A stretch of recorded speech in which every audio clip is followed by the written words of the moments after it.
കർത്താവായ യേശുക്രിസ്തുവിൻ്റെ നാമത്തിൽ എല്ലാവരെയും ഈ ബൈബിൾ സ്റ്റഡീസിലേക്ക് വീണ്ടും സ്വാഗതം ചെയ്യുന്നു. ഇന്ന് നമ്മൾ വളരെ സുപ്രധാനമായ കർത്തൃമേശ അല്ലെങ്കിൽ കർത്താവിൻ്റെ അത്താഴം എന്ന വിഷയത്തെക്കുറിച്ചാണ് പഠിക്കാൻ പോകുന്നത്. കുറേ ദിവസങ്ങളായി പലരും ഈ വിഷയത്തെക്കുറിച്ചിട്ട് ക്ലാസ് ചെയ്യണമെന്ന് ആവശ്യപ്പെട്ടിരുന്നു. അതുകൊണ്ട് ഇന്ന് കർത്തൃമേശയെപ്പറ്റി വിശദമായി തന്നെ നമുക്ക് മനസ്സിലാക്കാം. നമുക്കറിയാം, കർത്താവായ യേശുക്രിസ്തു കർത്തൃമേശ സ്ഥാപിക്കുന്നത് താൻ ഒറ്റിക്കൊടുക്കപ്പെട്ട രാത്രിയിലാണ്. അത് പഴയ നിയമത്തിൽ കർത്താവ് യഹൂദരോട് ആചരിക്കണമെന്ന് പറഞ്ഞ പെസഹ തിരുനാൾ ദിവസവുമാണ്. അതുകൊണ്ട് കർത്തൃമേശയിലേക്ക് വരും മുൻപ് പെസഹ എന്തിൻ്റെ ഓർമ്മയായിരുന്നു എന്ന് നമുക്ക് നോക്കാം. ഇസ്രയേൽ ജനം ഈജിപ്തിൽ 430 വർഷക്കാലം പ്രവാസത്തിലും പീഡനങ്ങളിലും പരദേശികളായി കഴിഞ്ഞുകൂടി.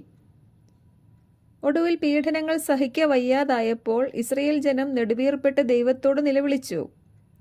അവരുടെ നിലവിളി ദൈവസന്നിധിയിൽ എത്തുകയും പിതാക്കന്മാരോട് ചെയ്ത ഉടമ്പടി ഓർത്ത് ദൈവം അവരെ അവിടുന്ന് രക്ഷിക്കുകയുമാണ്. ഈജിപ്തിലെ അവരുടെ അടിമത്തത്തിൽ നിന്നും ഫറവോ അവരെ പെട്ടെന്നൊന്നും പറഞ്ഞയക്കാൻ തയ്യാറല്ലായിരുന്നു. ഒടുവിൽ ദൈവം ഈജിപ്തിലെ ഫറവോ മുതൽ തിരികല്ലിൽ ജോലി ചെയ്യുന്ന ദാസി വരെയുള്ള എല്ലാ ഈജിപ്തുകാരുടെയും ആദ്യജാതന്മാരെയും അവരുടെ കന്നുകാലികളുടെ ആദ്യജാതന്മാരെയും എല്ലാം കൊല്ലാൻ തീരുമാനിച്ചു. ഈ വലിയ സംഹാരത്തിൽ നിന്നും ഇസ്രയേൽ ജനം രക്ഷപ്പെടാൻ ദൈവം അവരോട് ആ മാസം 14-ാം ദിവസം ഓരോ കുടുംബത്തലവനും ഓരോ ആട്ടിൻകുട്ടിയെ കൊല്ലണമെന്നും അതിൻ്റെ രക്തത്തിൽ നിന്ന് കുറച്ചെടുത്ത് ആടിനെ ഭക്ഷിക്കാൻ കൂടിയിരിക്കുന്ന വീടിൻ്റെ 2 കട്ടിളക്കാലുകളിലും അതിൻ്റെ മേൽപ്പടിയിലും തളിക്കണമെന്നും പറഞ്ഞു. ആ ദിവസം രാത്രിയിൽ കർത്താവ് ഈജിപ്തിലെ മനുഷ്യരുടെയും മൃഗങ്ങളുടെയും ആദ്യജാതന്മാരെ എല്ലാം സംഹരിക്കാൻ ഈജിപ്തിലൂടെ കടന്നു പോകുമായിരുന്നു. ഈ ശിക്ഷാവിധിയിൽ നിന്നും ഇസ്രയേൽ ജനം രക്ഷിക്കപ്പെടണമെങ്കിൽ അവർ താമസിക്കുന്ന വീടിന്റെ കട്ടിളക്കാലിൽ കുഞ്ഞാടിന്റെ രക്തം കാണണമായിരുന്നു. ഇങ്ങനെ ദൈവം ഇസ്രയേൽ ജനത്തെ ഈജിപ്തിന്റെ അടിമത്തത്തിൽ നിന്ന് രക്ഷിച്ചതിന്റെ ഓർമ്മയ്ക്കായി അവർ തലമുറ തോറും കർത്താവിന്റെ ഈ പെസഹ സ്മരണാ ദിനമായി ആചരിക്കണമായിരുന്നു. ഇതവർക്ക് എന്നേക്കും ഒരു കൽപ്പനയായിരുന്നു. അങ്ങനെ അന്നു മുതൽ ഇസ്രയേൽ ജനം കർത്താവിൻ്റെ ഈ പെസഹ തലമുറ തോറും ആചരിച്ചു കൊണ്ടിരുന്നു. അങ്ങനെ പുതിയ തലമുറയിലെ മക്കൾക്ക് ദൈവം അവരെ ഈജിപ്തിലെ അടിമത്തത്തിൽ നിന്നും തൻ്റെ ശക്തമായ കരങ്ങളാൽ അവരെ വിടുവിച്ചതിൻ്റെ സ്മരണ അവർ പകർന്നുകൊണ്ടിരുന്നു. ഇതെല്ലാം തന്നെ സാക്ഷാൽ പിശാചിൻ്റെയും മരണത്തിൻ്റെയും അടിമത്തത്തിൽ നിന്ന് തൻ്റെ ജനത്തെ വിടുവിക്കുവാൻ യഥാർത്ഥ പെസഹ കുഞ്ഞാടായ ക്രിസ്തു വരുന്നതിൻ്റെയും ക്രിസ്തു തൻ്റെ സ്വന്തം രക്തത്താൽ മനുഷ്യവർഗത്തെ പാപത്തിൻ്റെയും മരണത്തിൻ്റെയും പിടിയിൽ നിന്നും വിടുവിക്കുന്നതിൻ്റെയും നിഴലുകളായിരുന്നു. അങ്ങനെ യഥാർത്ഥ പെസഹ കുഞ്ഞാടായ ക്രിസ്തു വരാനുള്ള കാലം പൂർണ്ണമായപ്പോൾ ദൈവം നമുക്കുള്ള പെസഹ കുഞ്ഞാടിനെ ലോകത്തിലേക്ക് അയച്ചു. എന്തെന്നാൽ രക്തം ചിന്താതെ പാപമോചനം ഇല്ല എന്നത് ദൈവത്തിൻ്റെ നിയമമായിരുന്നു. ആ നിയമം പൂർത്തിയാക്കാൻ നിയമം നൽകിയവൻ തന്നെ ജഡരക്തങ്ങളോട് കൂടിയവനായി ജഡത്തിൽ വെളിപ്പെട്ടു വന്നു. അങ്ങനെ തൻ്റെ ജനത്തെ വീണ്ടെടുത്ത് രക്ഷിക്കാൻ താൻ ബലിയാകേണ്ട സമയമായെന്ന് മനസ്സിലായപ്പോൾ യേശുക്രിസ്തു ഇക്കാര്യങ്ങൾ തൻ്റെ ശിഷ്യന്മാരെ അറിയിച്ചു തുടങ്ങി. പെസഹായ്ക്ക് 2 ദിവസം മുൻപ് 2 ദിവസം കഴിഞ്ഞാൽ പെസഹായാണെന്നും മനുഷ്യപുത്രൻ വളരെയേറെ സഹിക്കുകയും ജനപ്രമാണികൾ, പുരോഹിത പ്രമുഖന്മാർ, നിയമജ്ഞർ എന്നിവരാൽ തിരസ്കരിക്കപ്പെടുമെന്നും അങ്ങനെ താൻ ക്രൂശിക്കപ്പെടാനായി ഏൽപ്പിക്കപ്പെടുമെന്നും എന്നാൽ 3-ാം ദിവസം താൻ ഉയർപ്പിക്കപ്പെടുമെന്നും എല്ലാം കർത്താവ് അവരെ അറിയിച്ചു. അങ്ങനെ അവർ ഇത്രയും നാളും അർപ്പിച്ചുകൊണ്ടിരുന്ന പെസഹ കുഞ്ഞാട് താനാണെന്നും എൻ്റെ ശരീരം ഭക്ഷിക്കുകയും എൻ്റെ രക്തം പാനം ചെയ്യുകയും ചെയ്യുന്നവന് നിത്യജീവൻ ഉണ്ട് എന്നും എല്ലാം കർത്താവ് അവരെ അറിയിക്കുകയായിരുന്നു. എന്നാൽ കർത്താവ് പറഞ്ഞ ഇക്കാര്യങ്ങളൊന്നും ഗ്രഹിക്കാൻ ആ ദിവസങ്ങളിൽ ശിഷ്യന്മാർക്ക് കഴിഞ്ഞില്ല. ഇത് കേട്ട ശിഷ്യരിൽ പലരും പറഞ്ഞതെന്താണ്? ഈ വചനം കഠിനമാണ്, ഇത് ഗ്രഹിക്കാൻ ആർക്ക് കഴിയുമെന്നാണ് അവർ പറഞ്ഞത്. തൻ്റെ ശിഷ്യന്മാർ ഇങ്ങനെ പിറുപിറുക്കുന്നു എന്ന് മനസ്സിലാക്കിയ യേശുക്രിസ്തു അവരോട് ചോദിച്ചു, നിങ്ങൾക്ക് ഞാൻ പറഞ്ഞ കാര്യം ഇടർച്ച വരുത്തുന്നുവോ? തുടർന്ന് കർത്താവ് ആ വചനങ്ങളുടെ അർത്ഥം അവർക്ക് പറഞ്ഞു കൊടുക്കുകയാണ്. യേശുക്രിസ്തു പറഞ്ഞു, ആത്മാവാണ് ജീവൻ നൽകുന്നത്, ശരീരമല്ല. ഞാൻ നിങ്ങളോട് പറഞ്ഞ വാക്കുകൾ ആത്മാവും ജീവനുമാണ്. എന്താണ് കർത്താവ് അതിന് തൊട്ടു മുൻപ് അവരോട് പറഞ്ഞ വാക്കുകൾ, അല്ലെങ്കിൽ അവർക്ക് ഇടർച്ചയ്ക്ക് കാരണമായ വാക്കുകൾ എന്താണ്? എൻ്റെ ശരീരം ഭക്ഷിക്കുകയും എൻ്റെ രക്തം പാനം ചെയ്യുകയും ചെയ്യുന്നവന് നിത്യജീവനുണ്ട്. ഈ വാക്കുകളാണ് അവർക്ക് ഇടർച്ചയ്ക്ക് കാരണമായത്. എന്ന് പറഞ്ഞാൽ കർത്താവിൻ്റെ ശരീരം എങ്ങനെയാണ് ഭക്ഷിക്കുക, കർത്താവിൻ്റെ രക്തം എങ്ങനെ പാനം ചെയ്യും? ഈ വാക്കുകൾ അവർക്ക് ഇടർച്ചയ്ക്ക് കാരണമായി. അതുകൊണ്ട് പിന്നീട് കർത്താവ് വിശദീകരിച്ച് അവർക്ക് പറഞ്ഞ് മനസ്സിലാക്കി കൊടുക്കുകയാണ്, ഞാൻ നിങ്ങളോട് പറഞ്ഞ വാക്കുകൾ, അതായത് എൻ്റെ ശരീരം ഭക്ഷിക്കണം, എൻ്റെ രക്തം പാനം ചെയ്യണം എന്ന് ഞാൻ പറഞ്ഞ വാക്കുകൾ, അതിലെ ശരീരം, രക്തം എന്നീ വാക്കുകൾ ആത്മാവും ജീവനുമാണ് എന്നിപ്പോൾ പറഞ്ഞ് മനസ്സിലാക്കി കൊടുക്കുകയാണ്.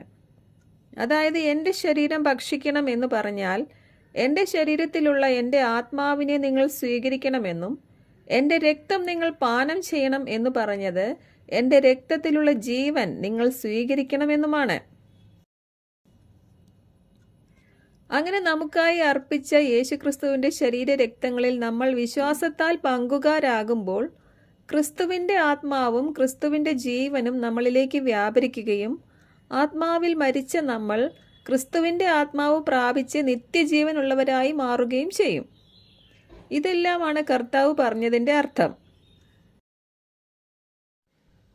അങ്ങനെ താൻ ഒറ്റിക്കൊടുക്കപ്പെട്ട ആ രാത്രിയിൽ കർത്താവ് പെസഹ ആചരിക്കാൻ ശിഷ്യന്മാരോടൊത്ത് ഒരുക്കപ്പെട്ട ഒരു മാളിക മുറിയിൽ ഒത്തുകൂടി. അങ്ങനെ അവർ ഭക്ഷണം കഴിച്ചുകൊണ്ടിരിക്കെ യേശുക്രിസ്തു അപ്പമെടുത്ത് ആശീർവദിച്ച് മുറിച്ചുകൊണ്ട് ശിഷ്യന്മാർക്ക് കൊടുത്തുകൊണ്ട് അരുളി ചെയ്തു, ഇത് വാങ്ങി ഭക്ഷിക്കുവിൻ, ഇത് നിങ്ങൾക്ക് വേണ്ടി നൽകപ്പെടുന്ന എൻ്റെ ശരീരമാണ്, എൻ്റെ ഓർമ്മയ്ക്കായി നിങ്ങൾ ഇത് ചെയ്യുവിൻ. അപ്രകാരം തന്നെ പാനപാത്രം എടുത്തുകൊണ്ട് അരുളി ചെയ്തു, നിങ്ങൾ എല്ലാവരും ഇതിൽ നിന്ന് വാങ്ങി പാനം ചെയ്യുവിൻ, ഇത് പാപമോചനത്തിനായി അനേകർക്കു വേണ്ടി ചിന്തപ്പെടുന്നതും പുതിയ ഉടമ്പടിയുടേതുമായ എൻ്റെ രക്തമാണ്. എൻ്റെ ഓർമ്മയ്ക്കായി നിങ്ങൾ ഇത് ചെയ്യുവിൻ എന്ന് വീണ്ടും പറഞ്ഞു. തുടർന്ന് താഴോട്ടുള്ള വചനഭാഗങ്ങളിൽ, എൻ്റെ പരീക്ഷകളിൽ എന്നോടുകൂടെ നിരന്തരം ഉണ്ടായിരുന്നവരാണ് നിങ്ങൾ, അതുകൊണ്ട് നിങ്ങൾ എൻ്റെ രാജ്യത്തിൽ എൻ്റെ മേശയിൽ നിന്ന് നിങ്ങൾ ഭക്ഷിക്കുകയും പാനം ചെയ്യുകയും സിംഹാസനങ്ങളിൽ ഇരുന്ന് ഇസ്രയേലിലെ 12 ഗോത്രങ്ങളെ ന്യായം വിധിക്കുകയും ചെയ്യും എന്ന് കർത്താവ് പറഞ്ഞു. അപ്പോൾ ഇതെല്ലാം തന്നെ യഹൂദരായ 12 ശിഷ്യന്മാരോട് കർത്താവ് പറഞ്ഞ കാര്യങ്ങളാണ്. നമ്മൾ ഇത്രയും ദിവസം പഠിച്ചത് പരിച്ഛേദിതർക്കുള്ള സുവിശേഷം അല്ല വിജാതീയരായ നമുക്ക് വിജാതീയരുടെ അപ്പോസ്തലനായ പൗലോസിലൂടെ നൽകപ്പെട്ടിരിക്കുന്നത് എന്നാണ്. അങ്ങനെയെങ്കിൽ കർത്താവ് താൻ ഒറ്റിക്കൊടുക്കപ്പെട്ട ഈ രാത്രിയിൽ പരിച്ഛേദിതരായ ശിഷ്യന്മാരോട് പറഞ്ഞ ഇക്കാര്യങ്ങൾ വിജാതീയരായ നമ്മൾ ചെയ്യേണ്ടതുണ്ടോ എന്നുള്ളതാണ് പലരും ചോദിച്ച ചോദ്യവും ഇന്നത്തെ വിഷയവും. ഇനി നമ്മൾ ഇന്നത്തെ ഈ വിഷയത്തിലേക്ക് പ്രവേശിക്കുകയാണ്. കർത്താവ് പൗലോസിന് അനേകം പ്രാവശ്യം പ്രത്യക്ഷപ്പെടുകയും അനേകം ദർശനങ്ങളിലൂടെയും വെളിപ്പാടുകളിലൂടെയും നമുക്കായുള്ള ഈ കൃപയുടെ സുവിശേഷത്തിൽ നമ്മൾ ചെയ്യേണ്ടതായ എല്ലാ കാര്യങ്ങളും ഏൽപ്പിച്ചു കൊടുക്കുകയും ചെയ്തിട്ടുണ്ട്. അതുകൊണ്ട് കർത്താവായ യേശുക്രിസ്തു 12 ശിഷ്യന്മാരോട് എൻ്റെ ഓർമ്മയ്ക്കായി നിങ്ങളിത് ചെയ്യുവിൻ എന്ന് ഭരമേൽപ്പിച്ച കർത്തൃമേശ എന്ന ഇക്കാര്യം കർത്താവ് പൗലോസിനെ ഭരമേൽപ്പിച്ചിട്ടുണ്ടോ, നമ്മൾ ഇത് ചെയ്യേണ്ടതുണ്ടോ എന്നാണ് ഇനി നമ്മൾ നോക്കാൻ പോകുന്നത്. സുപ്രധാനമായൊരു വിഷയമായതിനാൽ അതീവ ശ്രദ്ധയോടെ തന്നെ ഇനി പറയാൻ പോകുന്ന കാര്യങ്ങൾ കേൾക്കുക. ഈയിടെയായി കൃപയുടെ സുവിശേഷം പ്രസംഗിക്കുന്ന ചിലർ, കൃപയാലല്ലോ വിശ്വാസം വഴി നിങ്ങൾ രക്ഷിക്കപ്പെട്ടിരിക്കുന്നത്, അതിന് നിങ്ങൾ കാരണമല്ല, ദൈവത്തിൻ്റെ ദാനമത്രയാകുന്നു എന്ന് പറഞ്ഞ് ഹൈപ്പറായിപ്പോയി, യാതൊരു പ്രവൃത്തിയുടെയും ആവശ്യമില്ല, നമ്മൾ ക്രിസ്തുവിൽ വിശ്വസിച്ച് കഴിഞ്ഞാൽ പിന്നെ ഒന്നും ചെയ്യാൻ പാടില്ല, മിണ്ടാതിരിക്കണം എന്ന രീതിയിലേക്ക് വ്യാഖ്യാനങ്ങൾ പോകുന്നുണ്ട്. അവർ പറയുന്നത് കർത്തൃമേശയുടെ ആവശ്യമില്ല, വചനം നുറുക്കിക്കൊടുക്കുന്ന കാര്യമാണ് കർത്താവ് അവിടെ പറഞ്ഞതെന്നാണ്. അതുകൊണ്ട് വിജാതീയരുടെ അപ്പസ്തോലനായ പൗലോസിനെ കർത്താവ് ഇക്കാര്യം ഭരമേൽപ്പിച്ചിട്ടുണ്ടോ എന്നും കർത്താവിൻ്റെ മരണത്തെ ഓർക്കുന്നതും പ്രഖ്യാപിക്കുന്നതുമായ കർത്തൃമേശ നമ്മൾ ചെയ്യേണ്ടതുണ്ടോ എന്നുമാണ് ഇനി നമ്മൾ നോക്കാൻ പോകുന്നത്. ശ്രദ്ധയോടെ കേൾക്കുക. കൊരിന്തി ലേഖനം പൗലോസ് താൻ പ്രസംഗിച്ച സുവിശേഷത്തിൽ വിശ്വസിച്ച വിജാതീയർ ഭൂരിപക്ഷം വരുന്ന സഭയ്ക്ക് എഴുതിയ ലേഖനമാണ്. 1 കൊരിന്തി ലേഖനത്തിൻ്റെ 10-ാം അധ്യായത്തിൽ ഈജിപ്തിന്റെ അടിമത്തത്തിൽ നിന്നും പുറപ്പെട്ട സഭയ്ക്ക് എന്താണ് സംഭവിച്ചത്? അവരിൽ കുറെ പേർ എന്തുകൊണ്ട് കാനാനിൽ പ്രവേശിച്ചില്ല എന്ന് പൗലോസ് പറയുന്നുണ്ട്. അദ്ദേഹം പറയുന്നു, അവരെല്ലാവരും ഒരേ ആത്മീയ ഭക്ഷണം കഴിച്ചു, ഒരേ ആത്മീയ പാനീയം കുടിച്ചു. ഇതേക്കുറിച്ചാണ് യോഹന്നാന്റെ സുവിശേഷം 6-ാം അധ്യായത്തിൽ അവർക്ക് ഭക്ഷിക്കാൻ സ്വർഗത്തിൽ നിന്ന് മന്ന പൊഴിച്ചു എന്ന് പറഞ്ഞിരിക്കുന്നത്. അവിടെ തന്നെയാണ് യേശുക്രിസ്തു അവരോട് പറഞ്ഞത്, നിങ്ങളുടെ പിതാക്കന്മാർ മരുഭൂമിയിൽ വെച്ച് മന്ന ഭക്ഷിച്ചെങ്കിലും അവർ മരിച്ചു. എന്നാൽ സ്വർഗത്തിൽ നിന്നും ഇറങ്ങി വന്ന് നിങ്ങൾക്ക് ജീവൻ നൽകുന്ന ജീവനുള്ള യഥാർത്ഥ അപ്പം ഞാനാണ്. ആരെങ്കിലും ഈ അപ്പത്തിൽ നിന്ന് ഭക്ഷിച്ചാൽ അവൻ എന്നേക്കും ജീവിക്കും. ലോകത്തിൻ്റെ ജീവന് വേണ്ടി ഞാൻ നൽകുന്ന അപ്പം എൻ്റെ ശരീരമാണ് എന്നെല്ലാം പറഞ്ഞത്. തുടർന്നാണ് നമ്മൾ തുടക്കത്തിൽ പറഞ്ഞതുപോലെ, എൻ്റെ ശരീരം ഭക്ഷിക്കുകയും എൻ്റെ രക്തം പാനം ചെയ്യുകയും ചെയ്യുന്നവന് നിത്യജീവനുണ്ട്, അവനെ ഞാൻ ഉയർപ്പിക്കും എന്നെല്ലാം കർത്താവ് പറഞ്ഞത്. ഇത് കേട്ടപ്പോഴാണ് ശിഷ്യന്മാർ ഇടറിപ്പോയത്. അപ്പോഴാണ് ആത്മാവാണ് ജീവൻ നൽകുന്നത്, ഞാൻ നിങ്ങളോട് പറഞ്ഞ വാക്കുകൾ ആത്മാവും ജീവനുമാണ് എന്ന് കർത്താവ് പറഞ്ഞ് മനസ്സിലാക്കി കൊടുത്തത്. ഇപ്പോൾ കൊരിന്തി ലേഖനത്തിൽ പൗലോസ് വിജാതീയ സഭകളോട് ഓർമ്മിപ്പിക്കുന്നത്, നമ്മുടെ പിതാക്കന്മാർ ഈജിപ്തിൽ നിന്ന് പുറപ്പെട്ടു എങ്കിലും അവർ ഒരേ ആത്മീയ ഭക്ഷണം കഴിച്ചു എങ്കിലും, ക്രിസ്തു എന്ന ശിലയിൽ നിന്ന് അവർ ഒരേ ആത്മീയ പാനീയം കുടിച്ചു എങ്കിലും അവരിൽ മിക്കവരിലും ദൈവം പ്രസാദിച്ചില്ല. അവരെല്ലാം മരുഭൂമിയിൽ വെച്ച് മരിച്ചു പോകാൻ ഇടയായി എന്നാണ്. വീണ്ടും പൗലോസ് അവരെക്കുറിച്ച് പറയുകയാണ്, തിന്നാനും കുടിക്കാനുമായി ജനം ഇരിക്കുകയും നൃത്തം ചെയ്യാനായി എഴുന്നേൽക്കുകയും ചെയ്തു എന്ന് അവരെക്കുറിച്ച് എഴുതിയിരിക്കുന്നു. ഇതെല്ലാം നമുക്കൊരു പാഠമാകേണ്ടതിന് എഴുതപ്പെട്ടിരിക്കുന്നു എന്നും പറഞ്ഞ ശേഷം പൗലോസ് കൊരിന്തിലുള്ളവരോട് പറയുകയാണ്, നിങ്ങൾ അവരെ പോലെ ആകരുതേ എന്ന്. എന്നിട്ട് പൗലോസ് ചോദിക്കുകയാണ്, നമ്മൾ ആശീർവദിക്കുന്ന അനുഗ്രഹത്തിന്റെ പാനപാത്രം, ദി കപ്പ് ഓഫ് ബ്ലെസ്സിങ്, ക്രിസ്തുവിന്റെ രക്തത്തിലുള്ള കൂട്ടായ്മയല്ലയോ, കമ്മ്യൂണിയൻ അല്ലയോ? നാം നുറുക്കുന്ന അപ്പം ക്രിസ്തുവിന്റെ ശരീരത്തിലുള്ള കൂട്ടായ്മയല്ലയോ? ഈ വചനഭാഗങ്ങളിലെ ബോഡി ഓഫ് ക്രൈസ്റ്റ് എന്ന പദം നമുക്ക് വേണ്ടി തകർക്കപ്പെട്ട ക്രിസ്തുവിന്റെ ശരീരത്തെയാണ് ഉദ്ദേശിക്കുന്നത്. ഇവിടെ പറഞ്ഞ ബോഡി ഓഫ് ക്രൈസ്റ്റും നമ്മളാണ് എന്ന് പറയുന്നവരുമുണ്ട്. ബോഡി ഓഫ് ക്രൈസ്റ്റ് എന്ന് കണ്ടാൽ അത് എല്ലായ്പ്പോഴും നമ്മളെക്കുറിച്ച് അല്ല പറയുന്നത്. ഇവിടെയൊക്കെയാണ് നമ്മൾ കോണ്ടെക്സ്റ്റ് മനസ്സിലാക്കണമെന്ന് പറയുന്നത്.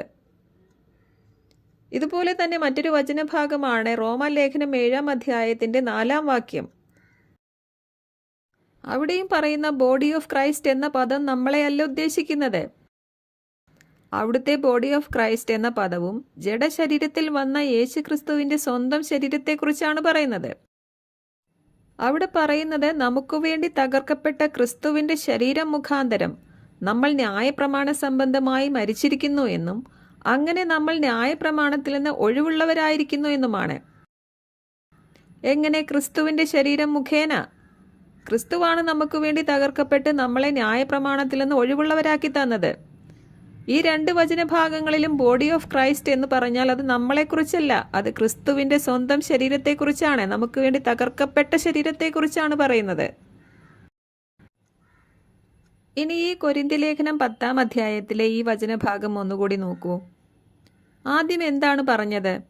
നമ്മൾ ആശീർവദിക്കുന്ന ഈ കപ്പ് ഓഫ് ബ്ലെസ്സിങ്, അനുഗ്രഹത്തിന്റെ ഈ പാനപാത്രം യേശുക്രിസ്തുവിന്റെ രക്തത്തിൽ നമുക്കുള്ള കൂട്ടായ്മയല്ലയോ, കമ്മ്യൂണിയൻ അല്ലയോ? അതായത് നമ്മൾ യേശുക്രിസ്തു രക്തം ചിന്തി മരിച്ചത് നമ്മുടെ പാപങ്ങൾക്കു വേണ്ടിയാണ് എന്ന് വിശ്വസിക്കണം. അങ്ങനെ നമ്മൾ ക്രിസ്തുവിനോട് കൂട്ടായ്മയിലാകണം. അങ്ങനെ ക്രിസ്തു നമുക്ക് വേണ്ടി രക്തം ചിന്തി മരിച്ചു എന്ന് നമ്മൾ വിശ്വസിക്കുമ്പോൾ പൗലോസിലൂടെ കർത്താവ് നമുക്ക് അറിയിച്ചു തന്നതുപോലെ ദൈവാത്മാവിനാൽ നമ്മൾ ക്രിസ്തുവിനോട് ചേർന്ന് ക്രിസ്തുവിനോട് കൂട്ടായ്മയിലായി, ഐക്യത്തിലായി. അങ്ങനെ നമ്മൾ ക്രിസ്തുവിലായി. മരുഭൂമിയിലെ സഭ ക്രിസ്തു എന്ന പാറയിൽ നിന്ന് ഒരേ ആത്മീയ പാനീയം കുടിച്ചതുപോലെ ഇവിടെ നമ്മൾ നമുക്ക് നിത്യജീവൻ നൽകുന്ന ക്രിസ്തുവിന്റെ രക്തം എന്ന ആത്മീയ പാനീയം കുടിക്കണം. എന്ന് പറഞ്ഞാൽ ക്രിസ്തു നമുക്ക് വേണ്ടിയാണ് മരിച്ചത് എന്ന് വിശ്വസിച്ച് ക്രിസ്തുവിന്റെ രക്തത്തിലുള്ള ജീവനെ നമ്മൾ സ്വന്തമാക്കണം. ഇതാണ് ക്രിസ്തു പറഞ്ഞത്, ഞാൻ നിങ്ങളോട് പറഞ്ഞ വാക്കുകൾ ആത്മാവും ജീവനുമാണ് എന്ന്. അപ്പോൾ നമ്മൾ പാനപാത്രം ആശീർവദിച്ച് അതിൽ പങ്കുകാരാകുമ്പോൾ അത് ക്രിസ്തുവിന്റെ രക്തത്തിലും അങ്ങനെ ക്രിസ്തുവിന്റെ ജീവനിലും നമ്മൾ പങ്കുകാരാവുകയാണ് ചെയ്യുന്നത്. അതിൻ്റെ പരസ്യമായ ഒരു പ്രദർശനമാണ് കർത്തൃമേശ. അങ്ങനെ ക്രിസ്തുവിൻ്റെ രക്തത്തിൽ നമ്മൾ പങ്കുകാരാകുമ്പോൾ ക്രിസ്തുവിൻ്റെ രക്തത്തിൽ അടങ്ങിയിരിക്കുന്ന ജീവനിൽ നമ്മൾ പങ്കുകാരാകുന്നു. ഇതിനുശേഷം പൗലോസ് അപ്പസ്തോലൻ പറയുന്നു, നാം മുറിക്കുന്ന അപ്പം ക്രിസ്തുവിൻ്റെ ശരീരത്തിലുള്ള കൂട്ടായ്മയല്ലയോ? രക്തത്തിൽ ജീവൻ അടങ്ങിയിരിക്കുന്നത് പോലെ ശരീരത്തിലാണ് ആത്മാവിരിക്കുന്നത്. അപ്പോൾ അപ്പം മുറിച്ച് അതിൽ പങ്കാളികളാകുന്നത് വഴി നമ്മൾ ക്രിസ്തുവിൻ്റെ ആത്മാവിനെയാണ് പ്രാപിക്കുന്നത്. അപ്പോൾ അപ്പം മുറിക്കുന്നത് കാണുമ്പോൾ ക്രിസ്തുവിൻ്റെ ശരീരം നമുക്കായി തകർക്കപ്പെട്ടത് നമ്മൾ ഓർക്കണം. പാനപാത്രം പകരപ്പെടുന്നത് കാണുമ്പോൾ ക്രിസ്തുവിൻ്റെ രക്തം നമുക്കായി പകരപ്പെട്ടത്, ചിന്തിയത് നമ്മൾ ഓർക്കണം. ക്രിസ്തു നമുക്ക് വേണ്ടി ഇങ്ങനെ യാഗമായതുകൊണ്ടാണ് നമുക്ക് നിത്യജീവൻ ലഭിച്ചത്.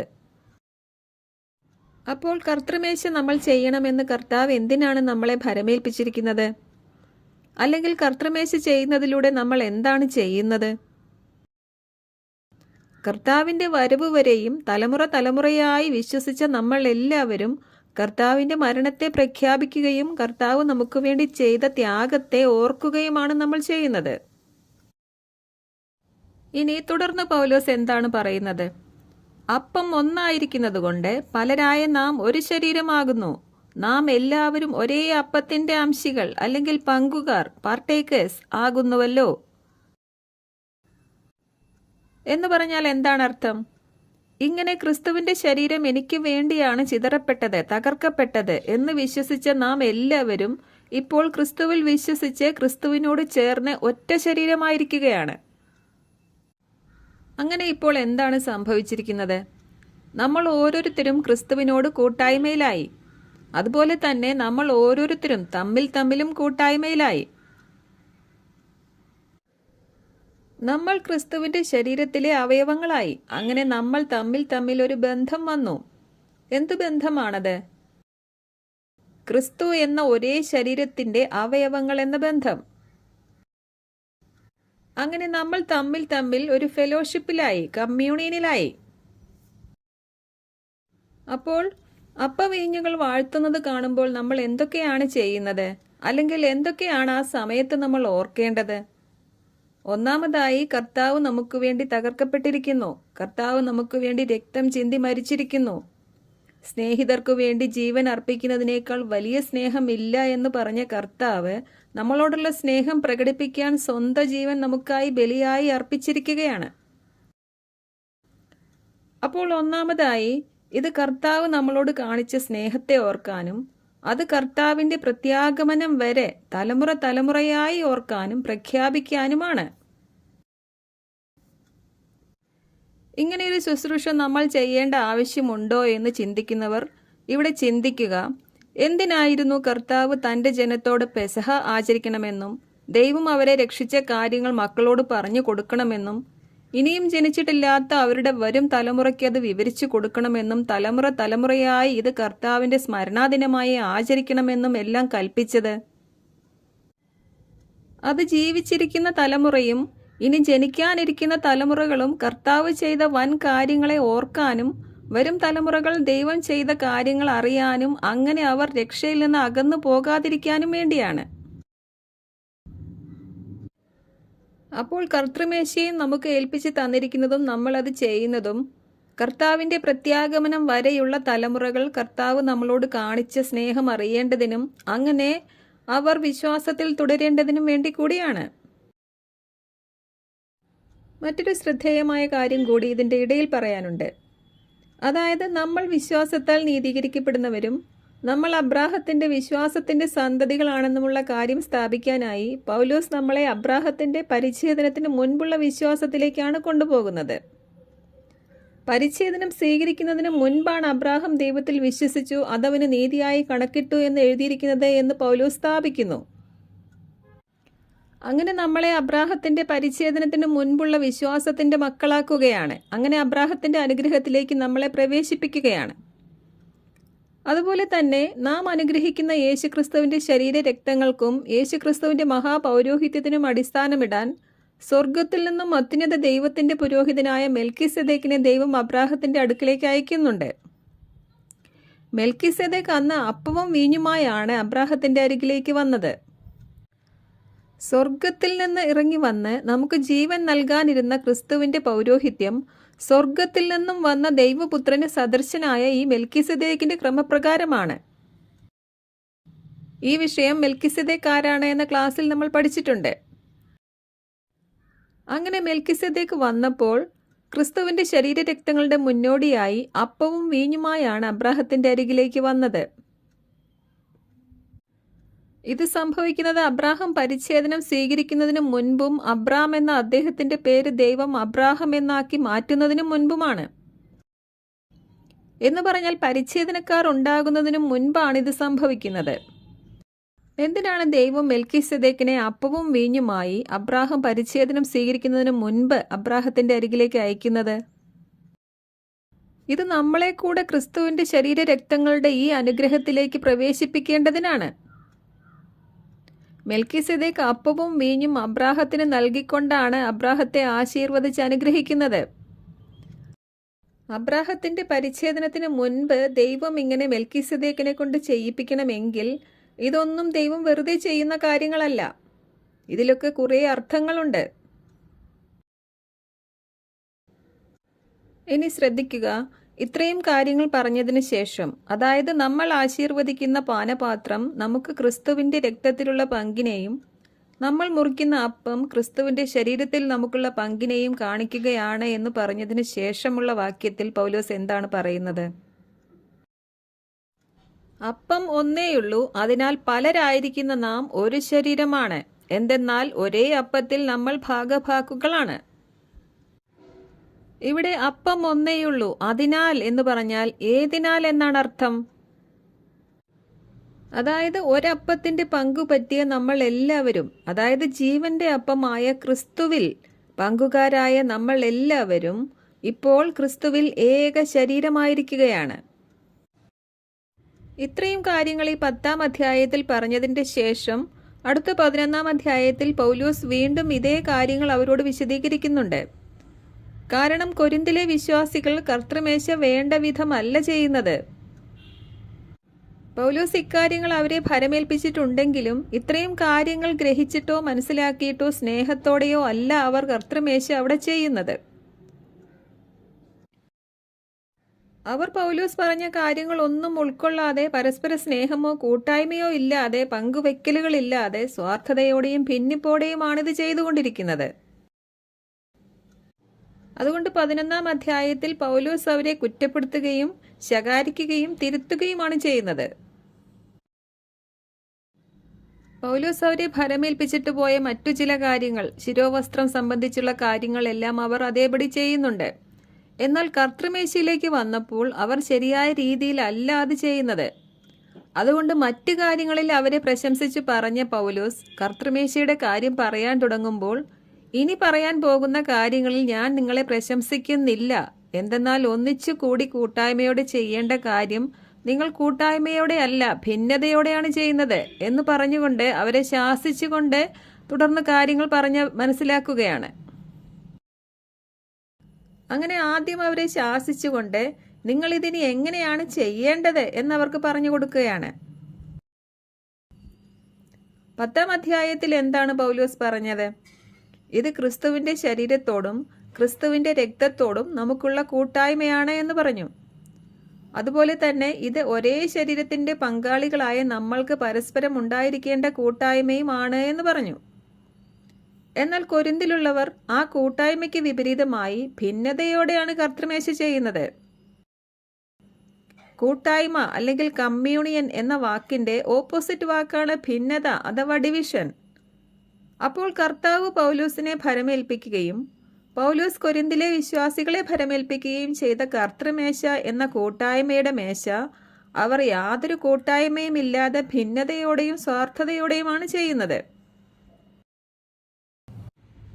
മേശ അല്ലെങ്കിൽ ടേബിൾ എന്ന് പറഞ്ഞാൽ തന്നെ അതൊരു കൂട്ടായ്മയെ, ഒരു ഫെലോഷിപ്പിനെയാണ് കാണിക്കുന്നത്. കൂട്ടായ്മ, കമ്മ്യൂണിയൻ, ഫെലോഷിപ്പ്, ഈ പദങ്ങളെല്ലാം നമുക്ക് ക്രിസ്തുവിനോടും ക്രിസ്തുവിൽ ഒന്നായ നമുക്ക് പരസ്പരവും ഉണ്ടായിരിക്കേണ്ട ആത്മബന്ധത്തെയാണ് കാണിക്കുന്നത്. നമ്മൾ ഒരു പിതാവും ഒരു കർത്താവും ഒരു വിശ്വാസവും ഒരു സ്നാനവും ഒരാത്മാവും ഒരു ശരീരവുമുള്ളവരാണ്. ഈ ഫെലോഷിപ്പിലേക്കാണ് ദൈവം നമ്മെ വിളിച്ചിരിക്കുന്നത്. പൗലോസിന് വെളിപ്പെട്ട യഹൂദനെന്നോ ജാതിയെന്നോ സ്ത്രീയെന്നോ പുരുഷനെന്നോ വ്യത്യാസമില്ലാത്ത ക്രിസ്തുവിന്റെ ശരീരമെന്ന ഈ സഭ ഒരു മിസ്റ്ററി ഫെലോഷിപ്പാണ്. എഫേസ്യ ലേഖനം 3-ാം അധ്യായത്തിൽ ഇതിനെ ഫെലോഷിപ്പ് ഓഫ് ദ മിസ്റ്ററി എന്നും, ഈ ഫെലോഷിപ്പ് ഓഫ് ദ മിസ്റ്ററി എല്ലാവർക്കും പറഞ്ഞു കൊടുക്കാനുള്ള കൃപയും അപ്പസ്തോല സ്ഥാനവും പൗലോസിന് നൽകപ്പെട്ടിരിക്കുന്നു എന്നുമാണ് പൗലോസ് പറഞ്ഞത്. അഥവാ ക്രിസ്തു നമുക്ക് വേണ്ടി ചെയ്ത ത്യാഗത്തെയും അങ്ങനെ നമുക്ക് ക്രിസ്തുവിൽ ലഭിച്ച ഫെലോഷിപ്പിനെയും നമ്മൾക്ക് പരസ്പരം ലഭിച്ച ഫെലോഷിപ്പിനെയും എല്ലാം നമ്മൾ പ്രകടമാക്കുന്നതും പ്രകാശിപ്പിക്കുന്നതും കർത്തൃമേശയിലൂടെയാണ്. ഓർക്കുക, ടേബിൾ എന്ന് പറഞ്ഞാൽ തന്നെ അതൊരു ഫെലോഷിപ്പിനെയാണ് കാണിക്കുന്നത്. നമ്മൾ എന്തിനാണ് നമ്മുടെ ബന്ധുക്കളെയോ കൂട്ടുകാരെയോ ഒക്കെ നമ്മുടെ വീട്ടിലേക്ക് ഒരു ലഞ്ചിനോ ഡിന്നറിനോ ഒക്കെ ക്ഷണിക്കുന്നത്? അത് നമുക്ക് അവരോടുള്ള സ്നേഹബന്ധത്തിന്റെ ആ കൂട്ടായ്മ പങ്കിടാൻ വേണ്ടിയാണ്. അതുപോലെ തന്നെ കർത്തൃമേശയും കർത്താവ് നമ്മളോട് കാണിച്ച സ്നേഹത്തിന്റെയും നമുക്ക് കർത്താവിനോട് ഉണ്ടായിരിക്കേണ്ട സ്നേഹത്തിന്റെയും നമുക്ക് പരസ്പരം ഉണ്ടായിരിക്കേണ്ട സ്നേഹത്തിന്റെയും എല്ലാം പ്രകടനമാണ്. ഏറ്റവും ഒടുവിൽ കുഞ്ഞാടിന്റെ വിവാഹം, വിവാഹ വിരുന്ന്, പന്തിയിലിരിക്കുന്നവർ എന്നെല്ലാം പറഞ്ഞിരിക്കുന്നത് വിവിധ കാലങ്ങളിൽ ദൈവം വിവിധ രക്ഷാകര വ്യവസ്ഥകളിലൂടെ രക്ഷിച്ചെടുത്ത് എല്ലാവരും ഒത്തുകൂടുന്ന മഹാസന്തോഷത്തിന്റെ ആ കൂട്ടായ്മ കാണിക്കാൻ വേണ്ടിയാണ്. അതായത് പെസഹ അല്ലെങ്കിൽ ലോർഡ്സ് പാസ് ഓവർ ലോർഡ്സ് സപ്പറായും Lord's supper marriage supper of the ലാംബായും മാറും കാലസമ്പൂർണതയിലേക്ക് വരുമ്പോൾ. അതായത് കുഞ്ഞാടിന്റെ രക്തത്തിൽ പങ്കാളികളായവരെ സ്വർഗീയ ജെറുസലേം സിറ്റിയിൽ വെച്ച് നടക്കുന്ന മാരേജ് സപ്പറിലും പങ്കാളികളാവുകയുള്ളൂ. സ്വർഗവും ഭൂമിയും ഒന്നാകുന്ന ഒരു വലിയ വിവാഹ വിരുന്നിലേക്കാണ് ദൈവം നമ്മളെ എല്ലാം ക്ഷണിച്ചുകൊണ്ടിരിക്കുന്നത്. അപ്പോൾ ആ കൂട്ടായ്മയുടെ, ആ ഫെലോഷിപ്പിന്റെ ഒരു പ്രദർശനമാണ് ഈ കർത്തൃമേശയിലൂടെ നമ്മൾ ചെയ്യുന്നത്. ദൈവം നമ്മളോട് കാണിച്ച സ്നേഹത്തിന്റെയും നമുക്ക് പരസ്പരം ഉണ്ടായിരിക്കേണ്ട സ്നേഹത്തിന്റെയും പ്രദർശനമാണ് ഇവിടുത്തെ പ്രധാന വിഷയം.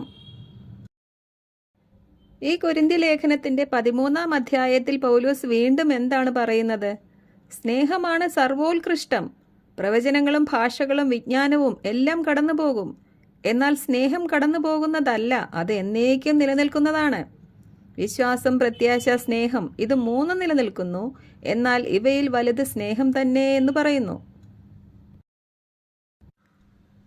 അപ്പോൾ തെറ്റ് ചെയ്തിട്ടും മനുഷ്യനെ സ്നേഹിച്ച് നമുക്ക് വേണ്ടി ജീവൻ അർപ്പിച്ചുകൊണ്ട് ദൈവം നമ്മളോടുള്ള തന്റെ സ്നേഹം പ്രകടമാക്കിയിരിക്കുകയാണ്.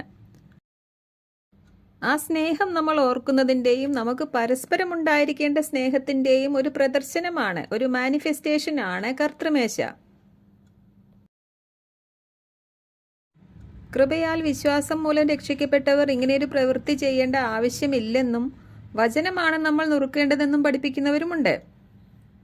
ഇവർ ഹൈപ്പറായി പോയി എങ്ങോട്ടോ പോവുകയാണ്. കർത്താവ് പറഞ്ഞതിനപ്പുറത്തേക്ക് ഇല്ലാത്ത വചനവ്യാഖ്യാനങ്ങൾ നടത്തി ജനത്തെ കുഴപ്പത്തിലാക്കാതിരിക്കുന്നതാണ് നല്ലത്. അതുകൊണ്ട് ദൈവം കൽപ്പിച്ചാക്കിയ കാര്യങ്ങളെ ഗൗരവത്തോടെ തന്നെ പഠിക്കുകയും പഠിപ്പിക്കുകയും വേണം. കർത്തൃമേശയുടെ ആവശ്യമില്ലെന്നും വചനമാണ് നമ്മൾ നുറുക്കേണ്ടതെന്നും വചനത്തെ വളച്ചുകൂട്ടി പഠിപ്പിക്കുന്നവരും അങ്ങനെ വിശ്വസിക്കുന്നവരും ഇനി ഒന്ന് ചിന്തിക്കുക. ദൈവം എന്തിനാണ് തലമുറ തോറും പെസഹ ദിവസം ഒരു കുഞ്ഞാടിനെ ഓരോ കുടുംബവും 10-ാം ദിവസം മുതൽ സൂക്ഷിക്കണമെന്നും 14-ാം ദിവസം അതിനെ കൊല്ലണമെന്നും അതിന്റെ രക്തം കട്ടിളക്കാലിന്മേൽ തളിക്കണമെന്നും എല്ലാം പറഞ്ഞത്? സർവജ്ഞാനിയായ ദൈവത്തിന് അറിയില്ലേ തന്റെ ജനം താമസിക്കുന്ന വീടുകൾ ഏതൊക്കെയാണെന്ന്? അപ്പോൾ അതിന്റെ കാര്യം എന്താണ്? രക്തം ചിന്താതെ പാപമോചനമോ രക്ഷയോ ലഭിക്കില്ല എന്നും ലോകത്തിന്റെ പാപങ്ങൾ നീക്കുന്ന ദൈവത്തിന്റെ കുഞ്ഞാടായി ക്രിസ്തു വരാനിരിക്കുന്നു എന്നതിന്റെയും നിഴലായിരുന്നു അത്. അപ്പോൾ ദൈവം ചിലതെല്ലാം വരച്ച് കാണിച്ച് മനസ്സിലാക്കി തരാൻ ആഗ്രഹിക്കുന്നു, ചിത്രീകരിച്ചു തരികയാണ്.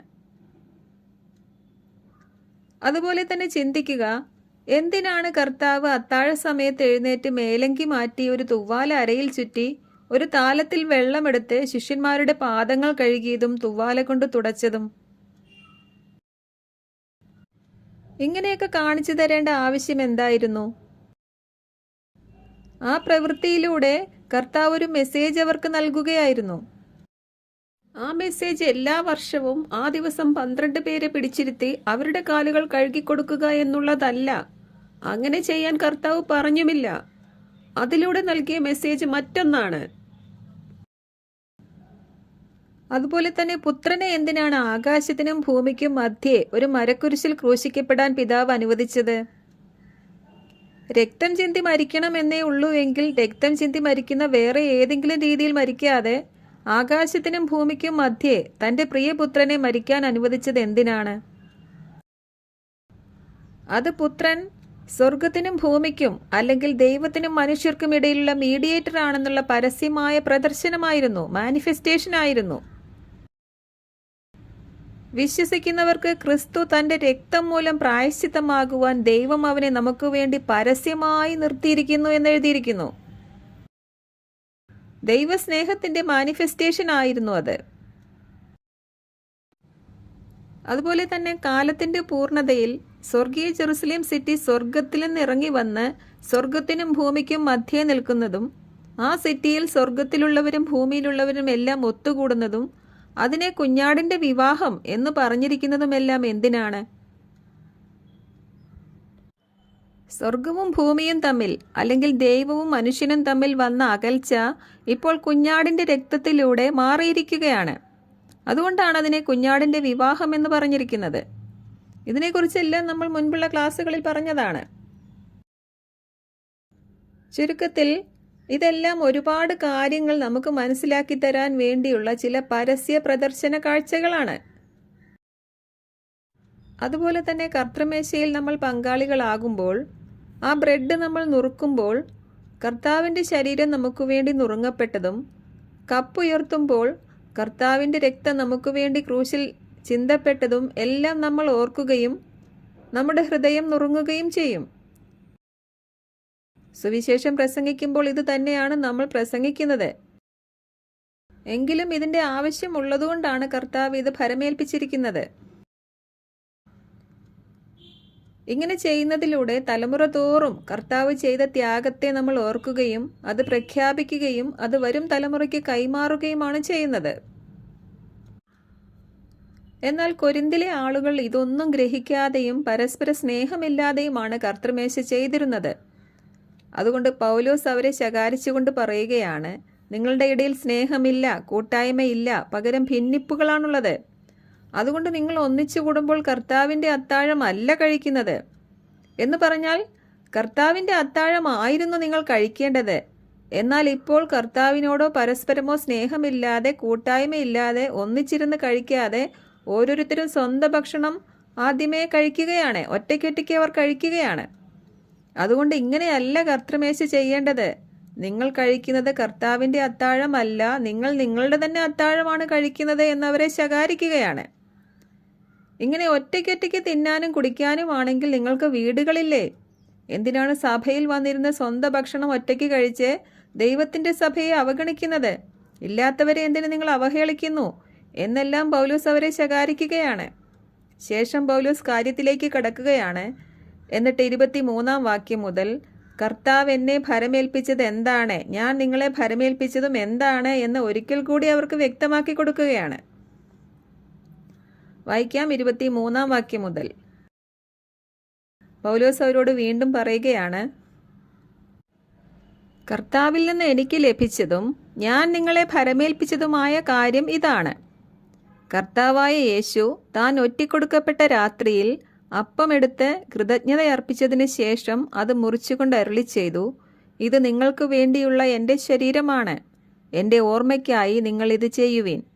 അപ്രകാരം തന്നെ അത്താഴത്തിനു ശേഷം പാനപാത്രമെടുത്ത് അരുളി ചെയ്തു, ഇത് എൻ്റെ രക്തത്തിലുള്ള പുതിയ ഉടമ്പടിയാണ്, നിങ്ങൾ ഇത് പാനം ചെയ്യുമ്പോഴെല്ലാം എൻ്റെ ഓർമ്മയ്ക്കായി ചെയ്യുവിൻ. ഇത്രയും കാര്യങ്ങളാണ് അത്താഴ സമയത്ത് കർത്താവ് പറഞ്ഞത്. വിജാതിയർക്ക് ഇതൊന്നും അറിയാത്തതിനാൽ ഇപ്പോൾ കർത്താവ് വിജാതിയരുടെ അപ്പോസ്തലനായ പൗലോസ് വഴി ഇക്കാര്യങ്ങൾ നമ്മളെ അറിയിക്കുകയും നമ്മളെ ഇത് ഭരമേൽപ്പിക്കുകയും ചെയ്യുകയാണ്. ഈ 24-25 വാക്യങ്ങളിൽ അപ്പം മുറിക്കുമ്പോൾ എൻ്റെ ഓർമ്മയ്ക്കായി ചെയ്യുവിൻ, പാനപാത്രത്തിൽ നിന്ന് പകർന്ന് പാനം ചെയ്യുമ്പോഴും എൻ്റെ ഓർമ്മയ്ക്കായി ചെയ്യുവിൻ എന്ന് കർത്താവ് ഏൽപ്പിച്ച കാര്യമാണ് പൗലോസ് പറഞ്ഞത്. ശേഷം 26-ാം വാക്യത്തിൽ പൗലോസ് കൊരിന്തിലുള്ളവരോട് പറയുകയാണ്, അതുകൊണ്ട് നിങ്ങൾ ഈ അപ്പം ഭക്ഷിക്കുകയും ഈ പാനപാത്രത്തിൽ നിന്ന് പാനം ചെയ്യുകയും ചെയ്യുമ്പോഴെല്ലാം കർത്താവിൻ്റെ മരണം, കർത്താവിൻ്റെ പ്രത്യാഗമനം വരെ പ്രഖ്യാപിക്കുകയാണ് ചെയ്യുന്നത്. അതായത് കർത്തൃമേശ ചെയ്യുമ്പോൾ കർത്താവ് നമുക്ക് വേണ്ടി ചെയ്ത ത്യാഗത്തെ നമ്മൾ ഓർക്കുകയും അത് പ്രഖ്യാപിക്കുകയുമാണ് നമ്മൾ ചെയ്യുന്നത്. അതുപോലെ തന്നെ പെസഹായിൽ എന്ന പോലെ കർത്താവിൻ്റെ പ്രത്യാഗമനം വരെയുള്ള തലമുറകൾക്ക് നമ്മളിത് പകർന്നു കൊടുക്കുക കൂടിയാണ് ചെയ്യുന്നത്.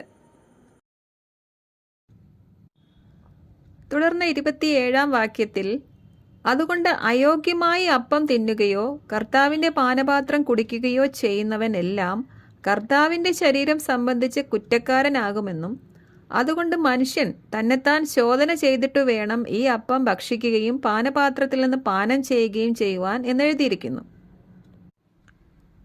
അപ്പോൾ ഇവിടെ പറഞ്ഞ അയോഗ്യത എന്തായിരിക്കും?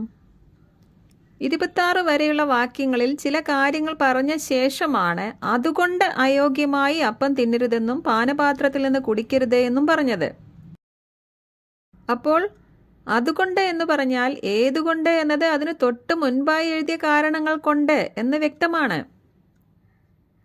എന്തൊക്കെയാണ് ഈ വചനത്തിന് മുൻപായി പൗലോസ് എഴുതിയത്? അതുതന്നെയാണ് ഇത്രയും നേരം ഞാൻ പറഞ്ഞുകൊണ്ടിരുന്നത്. അതായത് ക്രിസ്തു പാപികളായിരുന്ന നമുക്ക് വേണ്ടി രക്തം ചിന്തി മരിച്ച് നമ്മളെ രക്ഷിച്ചിരിക്കുന്നു. കർത്താവ് രക്തം ചിന്തിയില്ലായിരുന്നു എങ്കിൽ നമ്മൾ നിത്യനരകത്തിൽ പോകേണ്ടവരായിരുന്നു.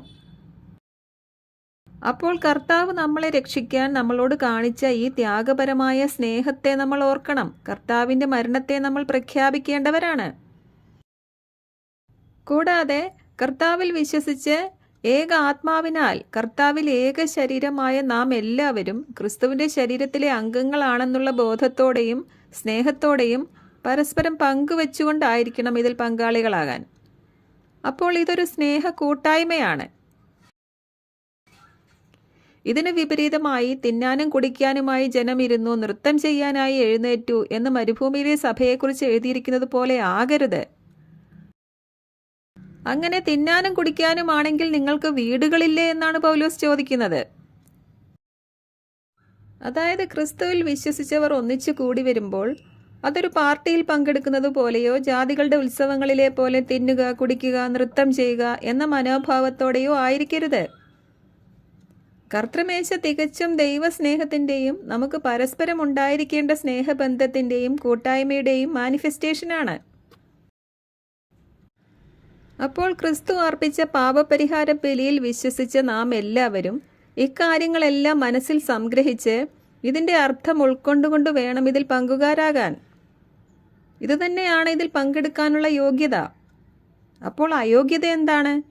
ഇതൊന്നും ഗ്രഹിക്കാതെ കർത്താവിനോടോ കർത്താവിൻ്റെ ശരീരത്തിലെ അംഗങ്ങളായ സഹോദരങ്ങളോടോ യാതൊരു സ്നേഹമോ കടപ്പാടോ ഇല്ലാതെ തിന്നുക, കുടിക്കുക, നൃത്തം ചെയ്യുക എന്ന സ്വാർത്ഥ മനോഭാവത്തോടെയാണ് ഇത് ചെയ്യുന്നത് എങ്കിൽ അത് ശിക്ഷാവിധിക്ക് ഉപകരിക്കുകയുള്ളൂ എന്നാണ് പൗലോസ് പറഞ്ഞത്.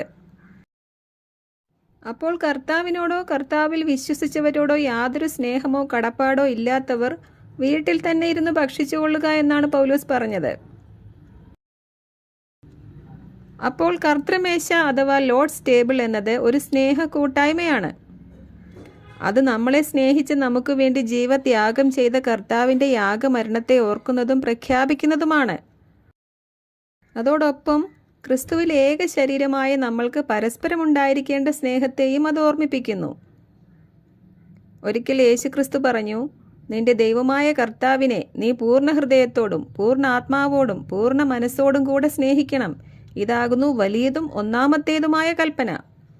രണ്ടാമത്തേതും അതിനോട് സമം, കൂട്ടുകാരനെ നിന്നെപ്പോലെ തന്നെ സ്നേഹിക്കണം. ഈ 2 കൽപ്പനകളിൽ സകല ന്യായപ്രമാണവും പ്രവാചകന്മാരും അടങ്ങിയിരിക്കുന്നു എന്നും യേശു പറഞ്ഞു. ഈ കൊരിന്തി ലേഖനത്തിന്റെ തന്നെ 9-ാം അധ്യായത്തിൽ പൗലോസ് എന്താണ് പറഞ്ഞത്? നിയമത്തിന് പുറമേയുള്ളവരെ നേടേണ്ടതിന് ഞാൻ അവർക്ക് നിയമമില്ലാത്തവനെ പോലെയായി. എന്നാൽ ഞാൻ നിയമമില്ലാത്തവനായിരുന്നില്ല, മറിച്ച് ഞാൻ ക്രിസ്തുവിൻ്റെ നിയമത്തിന് കീഴിലായിരുന്നു. എന്താണ് പൗലോസ് ഇവിടെ പറയുന്ന ക്രിസ്തുവിൻ്റെ നിയമം? സ്നേഹം, അതാണ് ക്രിസ്തുവിൻ്റെ നിയമം. റോമൻസ് 13-ാം അധ്യായത്തിൽ പൗലോസ് പറയുന്നു, പരസ്പരം സ്നേഹിക്കുന്നതല്ലാതെ ആരോടും ഒന്നും കടപ്പെട്ടിരിക്കരുത്. പരസ്പരം സ്നേഹിക്കുന്നവൻ ന്യായപ്രമാണം നിവർത്തിച്ചിരിക്കുന്നുവല്ലോ. അപ്പോൾ ഇതുതന്നെയാണ് കർത്തൃമേശ കൊണ്ടും അർത്ഥമാക്കുന്നത്. പാപികളായിരുന്ന നമ്മളോട് കർത്താവ് കാണിച്ച സ്നേഹത്തിൻ്റെയും നിത്യനരകത്തിലേക്ക് പോകേണ്ടിയിരുന്നവരായ നമ്മളെ കർത്താവ് രക്ഷിച്ചതിനാൽ നമുക്ക് കർത്താവിനോടുണ്ടായിരിക്കേണ്ട സ്നേഹത്തിൻ്റെയും നമുക്ക് പരസ്പരം ഉണ്ടായിരിക്കേണ്ട സ്നേഹത്തിൻ്റെയും എല്ലാം മാനിഫെസ്റ്റേഷനാണ് കർത്തൃമേശ അഥവാ ലോർഡ്സ് ടേബിൾ. ഇത്രയും കാര്യങ്ങൾ ഗ്രഹിച്ച ശേഷം പങ്കെടുക്കേണ്ട ഒരു സ്നേഹ കൂട്ടായ്മയായിരിക്കണം ലോർഡ്സ് ടേബിൾ. ശ്രദ്ധിക്കുക, ഇവിടെ എവിടെയെങ്കിലും വചനം നുറുക്കുന്ന കാര്യം പൗലോസ് പറഞ്ഞോ? ഇല്ല. വചനം നുറുക്കേണ്ടപ്പോൾ വചനം നുറുക്കണം, അപ്പം നുറുക്കേണ്ടപ്പോൾ അപ്പവും നുറുക്കണം. വചനം നുറുക്കേണ്ടത് എപ്പോഴൊക്കെയാണ്? അത് സാഹചര്യം അനുകൂലമാണെങ്കിലും ഇല്ലെങ്കിലും വചനം പ്രസംഗിക്കുക, സുവിശേഷം പ്രസംഗിക്കുക എന്നാണ് പറഞ്ഞിരിക്കുന്നത്. കഴിഞ്ഞ ദിവസം ഒരു സഹോദരി ഒരു ട്രെയിനിൽ യാത്ര ചെയ്യുമ്പോൾ സാഹചര്യം ഒട്ടും അനുകൂലമല്ലാതിരിക്കെ ട്രെയിനിലുള്ളവരോടെല്ലാം സുവിശേഷം പ്രസംഗിക്കുന്ന ഒരു കാഴ്ച കാണാനിടയായി. അപ്പോൾ വചനം എപ്പോൾ വേണമെങ്കിലും നുറുക്കാം. അത് ക്രിസ്തുവിൽ വിശ്വസിച്ചവരോട് മാത്രമല്ല, പുറത്തുള്ളവരോടും വചനം പ്രസംഗിക്കണം. അങ്ങനെയാണ് പുറത്തുള്ള ഒരാൾ സുവിശേഷം കേട്ട് വിശ്വസിച്ച് അകത്തേക്ക് വരുന്നത്. അങ്ങനെ വിശ്വസിച്ചവരെല്ലാവരും ഒത്തുകൂടുമ്പോഴാണ് അപ്പം നുറുക്കേണ്ടത്. അതുകൊണ്ട് ഓരോരുത്തരും അവരവരുടെ സൗകര്യത്തിനനുസരിച്ച് തോന്നുന്ന പോലെ വചനത്തെ വളച്ചൊടിച്ച് ഇല്ലാത്ത അർത്ഥം ജനത്തിന് പറഞ്ഞുകൊടുത്ത് അവരെ കൂടെ കുഴപ്പത്തിലാക്കരുത്. ഇത് കർത്താവ് പൗലോസിനെ ഭരമേൽപ്പിച്ചതും പൗലോസ് നമ്മളെ ഭരമേൽപ്പിച്ചതുമായ കാര്യമാണ്. ഇനി ആരാണ് ഈ ശുശ്രൂഷയുടെ നേതൃത്വം ഏറ്റെടുക്കേണ്ടത് എന്നൊരു സംശയവും ചോദിച്ചിരുന്നു. അതിൻ്റെ ഉത്തരം, ക്രിസ്തുവിൻ്റെ ശരീരത്തിലെ അംഗമായ ഏതൊരാൾക്കും ഇത് ചെയ്യാം. എങ്കിലും ഒരു സഭ കൂടി വരുമ്പോൾ അതിൻ്റെ നേതൃത്വം വഹിക്കുന്ന പാസ്റ്ററോ അല്ലെങ്കിൽ ഈ ശുശ്രൂഷ അതിൻ്റെ പ്രാധാന്യത്തോടെയും പ്രാഗൽഭ്യത്തോടെയും ചെയ്യാൻ കഴിയുന്ന മറ്റൊരു വിശ്വാസിയായ ആൾക്കോ ഇത് ചെയ്യാവുന്നതാണ്. ഇനി മറ്റൊരു ചോദ്യം, ഇതിൽ പങ്കെടുക്കാനുള്ള സാഹചര്യം ഇല്ലാത്ത ആൾക്കാരുണ്ടെങ്കിൽ അവരെന്ത് ചെയ്യും എന്നുള്ളതാണ്. ഉദാഹരണത്തിന് ജയിലിൽ കഴിയുന്ന ഒരാളോ അല്ലെങ്കിൽ വീട്ടിൽ നിന്ന് പുറത്തു പോകാൻ പറ്റാത്ത അവസ്ഥയിലുള്ളവരുണ്ടെങ്കിലോ അല്ലെങ്കിൽ കൂടാൻ പറ്റിയ ഒരു കൂട്ടായ്മ ഇല്ലാത്തവരോ ഒക്കെ എന്ത് ചെയ്യും എന്നുള്ളതാണ് അടുത്തൊരു സംശയം. ഈ സംശയം ചോദിച്ചവർ മനസ്സിലാക്കുക, ഇത് നിർബന്ധമായി ചെയ്യേണ്ട ഒരു കാര്യമല്ല.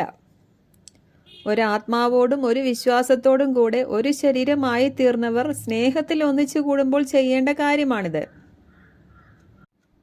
അങ്ങനെ ഒന്നിച്ചു കൂടാൻ പറ്റിയ ഒരേ വിശ്വാസമുള്ള ഒരു സമൂഹം നമ്മുടെ അടുത്തില്ലെങ്കിൽ അല്ലെങ്കിൽ നമുക്ക് അതിന് പറ്റിയ ഒരു സാഹചര്യം ഇല്ലെങ്കിൽ ഇത് ചെയ്യേണ്ട ആവശ്യമില്ല.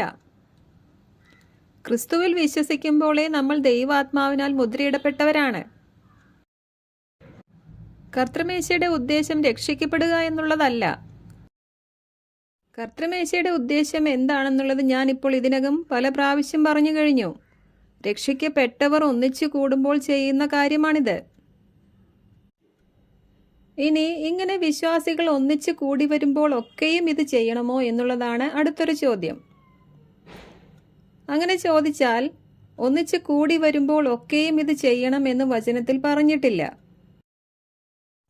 നിങ്ങൾ അത്താഴ വിരുന്നിനായി ഒന്നിച്ചു കൂടുമ്പോൾ ഇതെന്റെ ഓർമ്മയ്ക്കായി ചെയ്യുവിനെന്നും അപ്പോൾ അന്യോന്യം കാത്തിരിക്കുവിനെന്നും പരസ്പരം പങ്കുവെക്കുവിനെന്നുമാണ് പറഞ്ഞത്. ഭക്ഷണം കഴിക്കുന്നതോടൊപ്പമാണ് ഇത് ചെയ്തിരുന്നത് എന്ന് വചനത്തിൽ നിന്നും വ്യക്തമാണ്. അപ്പോൾ നമ്മൾ സ്വീകരിച്ച അതേ വിശ്വാസത്തോടെ ഒരേ ആത്മാവിൽ ഒരേ ശരീരത്തിൽ ഒന്നായവർ മാത്രമാണ് ഇത് പങ്കിടേണ്ടത്. അതുകൊണ്ട് അങ്ങനെയൊരു സമൂഹം അല്ലെങ്കിൽ അങ്ങനെയൊരു കൂട്ടായ്മ നമ്മുടെ അടുത്തൊന്നുമില്ല എങ്കിൽ നമ്മുടെ വിശ്വാസവുമായി യോജിക്കാത്തവരുടെ മേശയിലൊന്നും പോയി പങ്കാളികളാകേണ്ട ആവശ്യമില്ല. അവിശ്വാസികളോട് കൂട്ടുകൂടരുതെന്നും അവിശ്വാസികളോടൊത്ത് ഭക്ഷണം കഴിക്കുക പോലും അരുത് എന്നുമാണ് പറഞ്ഞിരിക്കുന്നത്. അതുകൊണ്ട് ഒരു വിശ്വാസവും ഒരാത്മാവും ഒരു പ്രത്യാശയും ഉള്ളവർ അടുത്തൊന്നും ഇല്ല എങ്കിൽ, അല്പം ദൂരങ്ങളിലാണ് ഉള്ളത് എങ്കിൽ, എല്ലായ്പ്പോഴും ഒത്തുകൂടാൻ കഴിഞ്ഞില്ലെങ്കിലും, അങ്ങനെയുള്ളവർ പരസ്പരം ആലോചിച്ച് ആരുടെയെങ്കിലും വീടുകളിൽ ഒത്തുകൂടുകയും ഈ സ്നേഹ കൂട്ടായ്മയിൽ പങ്കുചേരുകയും ചെയ്യാം. ഇവിടെ ഞങ്ങൾ താമസിക്കുന്ന ഈ വീട്ടിൽ കഴിഞ്ഞ ദിവസം ഇതുപോലെ ഞങ്ങൾ കുറച്ചുപേർ ഒത്തുകൂടുകയും കർത്താവിൻ്റെ സ്നേഹവും തമ്മിലുള്ള സ്നേഹവും പങ്കുവയ്ക്കുകയും ചെയ്തിരുന്നു. ഇങ്ങനെ വിശ്വസിച്ചവരുടെ ഭവനങ്ങളിലാണ് അപ്പോസ്തലന്മാരുടെ കാലത്തെ കർത്തൃമേശ ചെയ്തിരുന്നത്. അപ്പോൾ കർത്തൃമേശ അഥവാ ലോർഡ്സ് ടേബിൾ എന്ന വിഷയത്തെ പറ്റിയുള്ള നിങ്ങളുടെ എല്ലാ സംശയങ്ങൾക്കും ഉത്തരമായി എന്ന് കരുതുന്നു. ടേബിൾ എന്ന് പറഞ്ഞാൽ തന്നെ അതൊരു കൂട്ടായ്മയെയാണ് കാണിക്കുന്നത്. ഇത് കർത്താവിൻ്റെ മേശയാണ്. താൻ ഒറ്റിക്കൊടുക്കപ്പെട്ട ആ രാത്രിയിൽ വളരെ വികാരനിർഭരനായാണ് കർത്താവ് അപ്പമെടുത്തത് മുറിച്ച് അവർക്ക് നൽകിക്കൊണ്ട്, ഇത് നിങ്ങൾക്ക് വേണ്ടി അർപ്പിക്കപ്പെടുന്ന എൻ്റെ ശരീരമാണ്, എൻ്റെ ഓർമ്മയ്ക്കായി നിങ്ങളിത് ചെയ്യുവിൻ എന്ന് പറഞ്ഞത്. അപ്രകാരം തന്നെ പാനപാത്രമെടുത്ത്, ഇത് നിങ്ങൾക്ക് വേണ്ടി ചിന്തപ്പെടുന്ന എൻ്റെ രക്തത്തിലുള്ള പുതിയ ഉടമ്പടിയാണ്, എൻ്റെ ഓർമ്മയ്ക്കായി നിങ്ങളിത് ചെയ്യുവിൻ എന്നും പറഞ്ഞു. അപ്പോൾ അതേ ഗൗരവത്തോടെയും സ്നേഹത്തോടെയും കർത്താവ് നമുക്ക് വേണ്ടി യാഗമായതിനെ ഓർത്തുകൊണ്ടും, പലരായിരുന്ന നമ്മൾ ഇപ്പോൾ ക്രിസ്തുവിൽ ഏക ശരീരമാണ് എന്ന് ഓർത്തുകൊണ്ടും, ആ സ്നേഹത്തിലും കടപ്പാടിലും വേണം കർത്തൃമേശയിൽ പങ്കാളികളാകാൻ. പരസ്പരം ഉണ്ടായിരിക്കേണ്ട ഈ സ്നേഹവും കടപ്പാടും കർത്തൃമേശയിൽ മാത്രമല്ല എല്ലായ്പ്പോഴും ഉണ്ടാകണം എന്നുകൂടി ഓർമ്മിപ്പിക്കുന്നു.